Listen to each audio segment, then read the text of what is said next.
Travis came in on Friday to do open workout 20.2. He got 27 rounds plus 4 reps, pretty good execution and not many things in the moment that we thought we could improve upon, but we watched a video, came up with a new plan for his transitions, set a target for 30 rounds, got halfway into his second attempt on Monday, his rope frayed, he had lost a bunch of time, decided in the moment to stop, then took about a 2.5 hour rest, went after a 2.5 or a third attempt with that same plan, and that's what we're about to watch.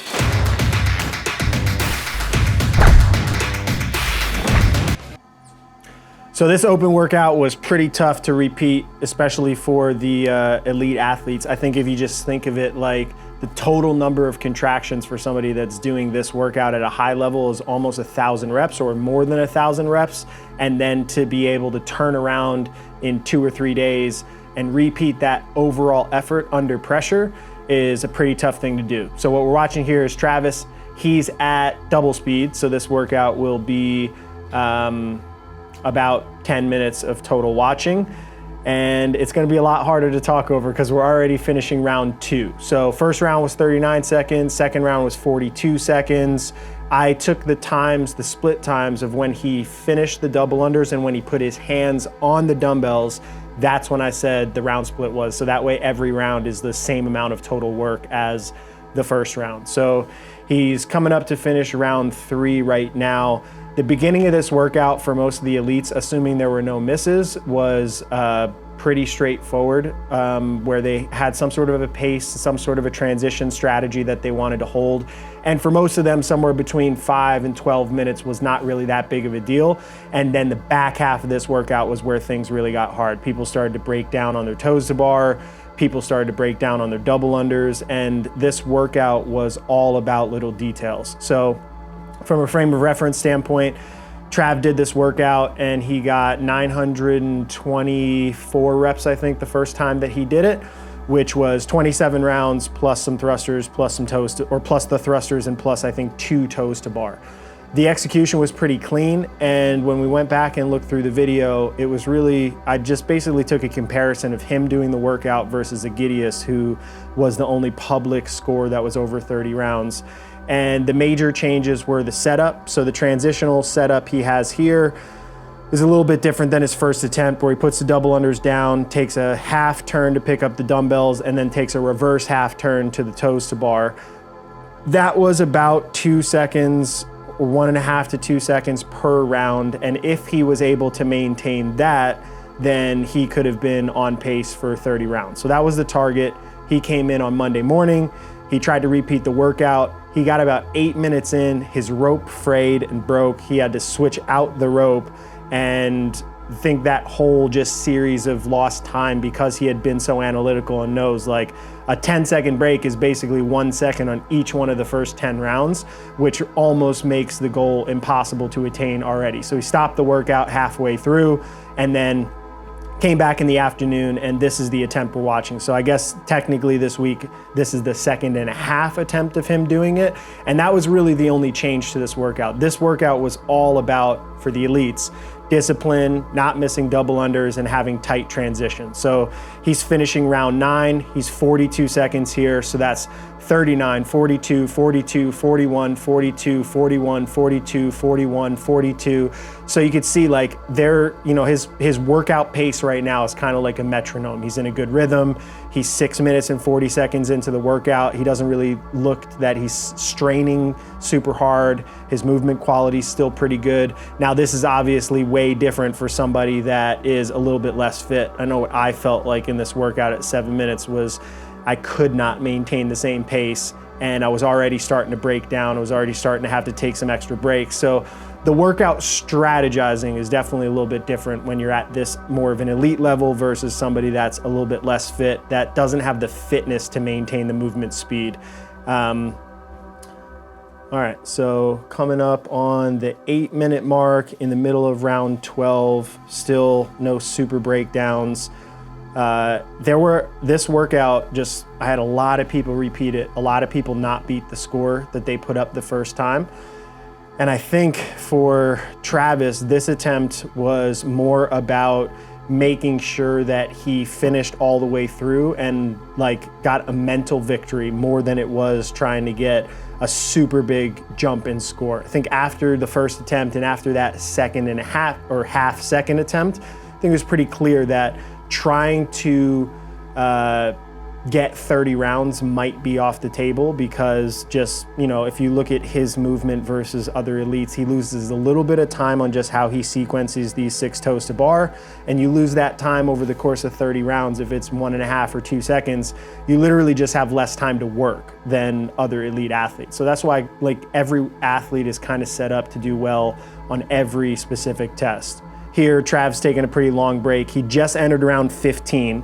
When he did his first attempt, he had finished 15 rounds at 10:20. So you can see he's already off his pace because he's still on the toes to bar in round 15 at the 20-minute mark. When I talked to him after the workout, basically his thought process was, okay, I did 27 rounds plus. If I take a long break here and I get myself composed to the 10-minute mark and I'm done with 14 rounds, if I can maintain that pace through, I'll get 28 total rounds. I'll beat my score by a pretty good margin, and I'll feel pretty good about the effort. So we'll watch back half of this workout knowing that that was what his like mental approach at that point of the workout was, to try to make sure that he just matched his pace. So the completion around 15 or completion around 14 was 54 seconds. And almost all of that extra time there was the break that you watched right before he picked up the dumbbells, when he's waiting for the clock to get to the 10-minute mark to start the 15th round. So round 14's off pace at 54 seconds. Then we've watched another 3 rounds there, which was 43 seconds, 44 seconds, 44 seconds, and now we're in round 18. And this round pace falls off, so be curious to see if we could see anything about what the major fall off in pace is here for this round. Finishes his double unders, picks up pretty quick. So I'm not really sure what happened there, but that round was 53 seconds. And I couldn't really identify where the time was. So you can go back, maybe rewind and find it if you want to know. But then moving into round 19, which we're in right now, this is a 46-second round pace. And I think just the pace overall is just starting to fall. And it seems to be just the transitions. It could be movement speed at double speed. It might be hard to tell. It could be that the thrusters are slowing down a little bit, but I think there's probably just 2 extra seconds by the time he picks up the rope and starts his double unders and then puts it down, walks a little bit more slowly to the dumbbells. It is amazing how much continual movement these elite athletes are doing in this workout and how capable they are of continuing to work under high levels of fatigue, because 1 or 2 extra seconds in all of the transitions. So for 30 rounds, say, you have a transition from the thrusters to the bar, from the bar to the rope, and from the rope back to the thrusters. So you essentially have 3 transitions every round.